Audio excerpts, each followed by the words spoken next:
This is your writer, Anthony L. Kelly, right here. Check it out. These are my books. Mac, Jaja, book, Sunshine. And this is my first book published, Saving Miss Caroline. And this is my latest, El Manic.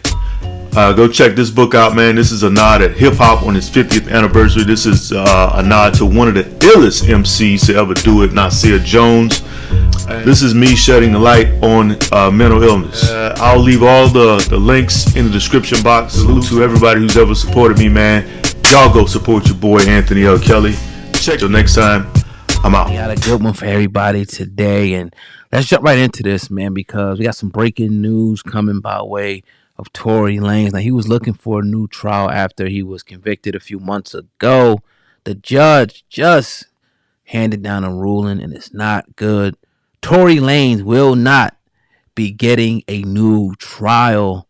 He was seeking a new trial because he thought some things didn't go his way. He felt like it was unfair, the original trial. But right now, he's going to have to sit in jail, no new trial. And like you said, he's facing up to 22 years in prison right now from the 2020 shooting case of Megan Thee Stallion. Now, this news comes by way of journalist Megan Kniff, who was at the proceedings earlier today in Los Angeles. Yeah, what's your thoughts, man? I mean, we heard him, pleading and begging yesterday. Yeah. And now, no new trial, man. This hurts. Definitely hurts him and hurts what he thought was going to be an opportunity for him to at least receive a new trial and get that sentence reduced 22. He hasn't been charged yet, but facing up to 22 years. And you figure no matter what he gets, even in a good situation, good outcome, it's still going to be bad for him because he's going to spend some years behind bars. He's not going to be able to see his child grow. It's a lot of reality that now is unfortunately Tory Lanez is facing and looking at. And it was all good just a couple months ago. Now, let's make this perfectly clear. Let's make this perfectly clear. We want to see Tory Lanez win. We don't want to see nothing happen to Tory Lanez. Don't want to see nothing happen to Megan Thee Stallion. We want to see her win too. Go do your thing. But something happened that night, and somebody got to take responsibility for that. At the end of the day, facts are facts, right? Yeah. And we don't know who's lying still. We don't know who's telling the truth still. This isn't a popularity contest. At the end of the day, somebody got shot, and they deemed it being Tory Lanez being a shooter. Now, if in fact it was not him, and we've talked about this ad nauseum, then his defense should be throwing off, Think you should tell? Yeah. Yeah. I mean, what you talking about? Some street code shit? You begging the son, you begging the judge, I could be your son. I could do this, I could do that. Okay. Right. Where's the evidence? Right. And if you have it and you really care that much, damn the street code, yo, homegirl shot her. I didn't shoot her. Right. Homegirl shot her. You're not about to put me in jail when I didn't do it. Homegirl did it, or whoever did it. But yeah, I don't think that a lot of people, they get on here and they free Tory or Megan's lying or Megan's telling the truth, protect this woman, protect that.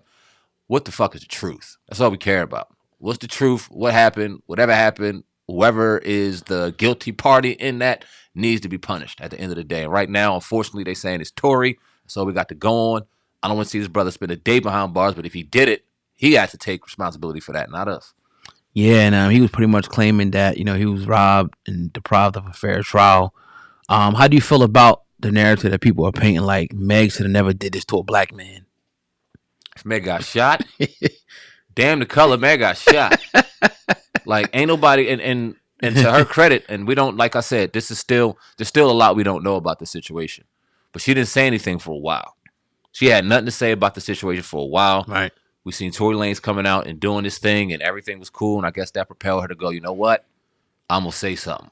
Whether or not she's seen him shoot her that night, I still don't know. I still kind of question, because her testimony in that situation was still kind of fuddled and mumbled. She kind of didn't really give an accurate statement on whether or not she saw Tory Lanez shoot her. Right. So I don't know in that situation, but as far as protecting a black man or protecting a black anything or woman, man, look, if you got shot, and somebody shot you and they happen to be the color of your skin, then they got to take that up with them. Why you shoot me? You know what I'm saying? Yeah. I don't got to protect you. You shot me. So.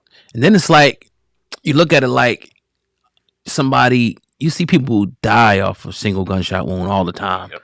The leg, hit an artery, anything. Yep. So that's a serious thing. It ain't like, it would have been wrong if he would have smacked her or something like that. But you ain't dying off no smack. You could, but most likely you won't. But a gunshot is very, very serious. What if it would have hit like a bad artery or something in the foot and she passed away?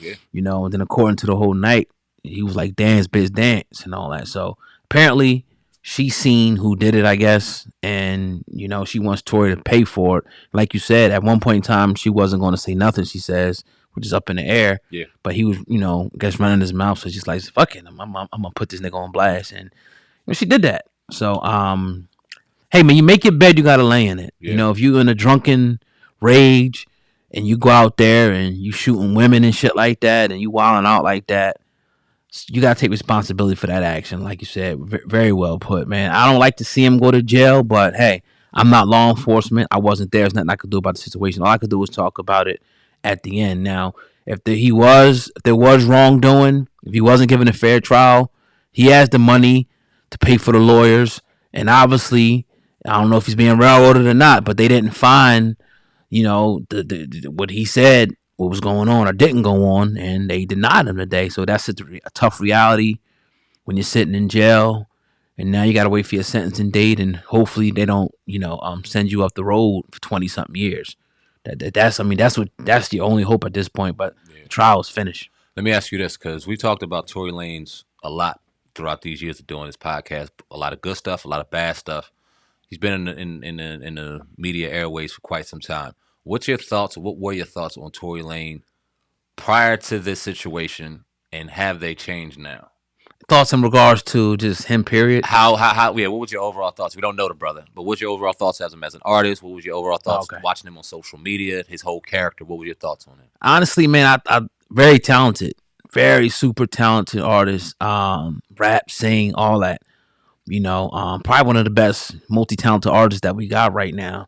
As far as character-wise, I see him as like a flamboyant, Napoleon complex type of dude or whatever like that. I think he'll be a good friend to people and whatnot, but I do see him as being like, a little cocky, a little arrogant in a way, but a good dude at heart. I would have never seen him doing nothing like this, shooting a female, but then again, every dude is different. We grew up with guys that was straight. I'm not calling him a simp, but was simps over the puss. Like something happens, something go down, you know what I mean? They punch a hole in the wall, they beating up on women, all types of crazy shit. Some dudes take it on the chin and they move a different way, they move on. Some guys want to beat the girl up, want to follow her around, see who she's with, threatening her, sending a message. Some guys just move on. So that's kind of how I see him, man. Now after, if he actually did that and shot her, it was a horrible mistake, man. And I think when these guys and girls, they get this power and they get this money, they feel a sense of invincibility. And they feel like they could do whatever they want. And, I don't know if he was on drugs, drinking, or whatever the case may be. But it's just like that just takes things to a whole nother level. Then you look back and you sober in that jail cell. And a lot of guys go through this. You're like, damn, I wish I would have never did that. What the fuck was I thinking? And that's probably what Tory is right now. I truly believe if he didn't shoot her, he wouldn't be in this situation. That's what I believe. Yeah, and I agree with a lot of what you said, man. I think that when I saw Tory Lanez prior to all of this, he was definitely one of the most talented artists we've had out here. You know what I mean? He was meshing both styles between R&B and hip hop. Everything that he put out seemed to be worth his weight in gold. Mm-hmm. You know what I mean? He was getting a lot of great responses. We've seen him with the NFT thing. I don't know how accurate that was looking back on it now, but changing the game in a lot of different avenues, a lot of different ways. He had the quarantine radio. He was turning up on there and had a bunch of girls. And what I was starting to see was, because even through like when he was beefing with Joyner Lucas and he had that altercation in Canada when he was rolling out that boy, I think we had dude on here. Actually. Yeah, that's right. Had his share of shit. Nothing too crazy. I mean, beefing with somebody on wax ain't crazy. That's you don't have to. But this is like, AI. You know what I mean? You've seen that competitive Napoleon complex type theory that you were talking about. Oh, he is going to go head on against anybody. And then I seen a level of arrogance to where I almost felt as though he seemed like he was untouchable. He thought for a certain period of time that he was untouchable. Whether or not that's true or not, that's how the kind of the vibe I got. So he gets with Meg. I ain't mad at him having a firearm because you got to protect yourself out here. But this is why certain motherfuckers don't need guns. Because you add a Napoleon complex with a firearm and you feel disrespected, the first thing that's coming out is that firearm to show some type of power. And once you got the firearm in your hand and it's loaded, anything can happen. Do I think that if, in fact, he did shoot Meg Thee Stallion, it was purposeful? No, I don't. Do I feel like the dance bitch dance narrative was kind of overblown just to kind of maybe steer him as a monster? Maybe so. I think he made a mistake that night. I think he had the gun in his hand or the gun was there. He felt some type of way. He might have brought it out just to show a level of power. And that motherfucker went off and hit that girl. And oh my God, what happened? Oh my God, I didn't mean to do this. Yeah. But the fact of the matter is it happened. You know what I mean? Yeah. The fact of the matter is somebody's going to have to take responsibility for that because she could have died that night. And we'd be talking about even something more serious. I don't like the narratives that are spun either way with the protect the black woman or we got to protect black men because you pitting both black men and black women against each other in this situation, which I don't like. And I've seen it happen too many times in this fucking new way social media shit. But man, I wish his family the best of luck. I don't want to see you got a son involved in this. You know what I'm saying? We're both fathers and we're both sons. And we know how important that father-son time is. So that's the very tragic and unfortunate part about the situation, all over a mistake. So prayers out to Tory Lanez just for, you know what I mean, just to have strength in this situation and hopefully Megan Thee Stallion can move on too. Very, very unfortunate situation with two very talented people over a mistake and some drunk, corny, young shit. Yeah, what do you think about the whole NFT thing? Because remember, around that, we talk about the quarantine time and, you know, a little after that, the whole NFT kind of broke. And then you seen Tory Lanez. I don't know if he was one of the first or the first, but he put out an NFT, you know, album, and he made a lot of money and sold like over 1 million copies of NFT. And after that, people speculate that things began to go downhill for him, as if he was kind of like changing the industry. It kind of died down now, the NFT. Nobody's really talking about him. I know they're still around, but like the music, it was something where he can go directly. He can make his music go directly to the consumer through NFT, and prices were going, according to him, as high as $30,000 for his piece of work, his piece of artwork, which is his music. Do you think that had anything to do with it? Was the industry pissed at him? Because remember, at one point they was blaming Rock Nation. They said, "Oh, Rock Nation did this and this and that and this and that." So does that have anything to do with it, in your opinion? Do with that? Okay, let me split this up. Him doing what he did and taking his intellectual property and like making it an NFT and changing. I think he did change the game with that. I think he did piss off a lot of people. I do. I don't want to correlate that and make it a conspiracy and wrap it up with him shooting Megan Thee Stallion if he shot Megan Thee Stallion. You know what I'm saying? If he didn't, right, and there are other powers that play, then I ask you this. Did they set up the entire situation?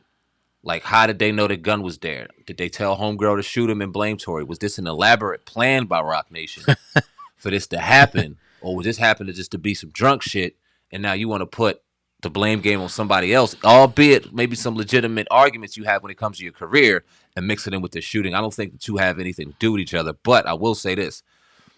I lost a lot of money doing NFTs, right? Because a lot of it was bullshit. Yeah. But what I have learned from the whole situation is NFTs when it comes to your music, NFTs when it comes to your content, movies, whatever the case may be. If you can turn that into an intellectual property and convert it into NFT and sell it that way, you will find some good results if you do it the right way. You buying these pictures and all that shit, don't do it. Because everything at the end of the day is still like business. Like you got to have a product that people want to buy. Exactly.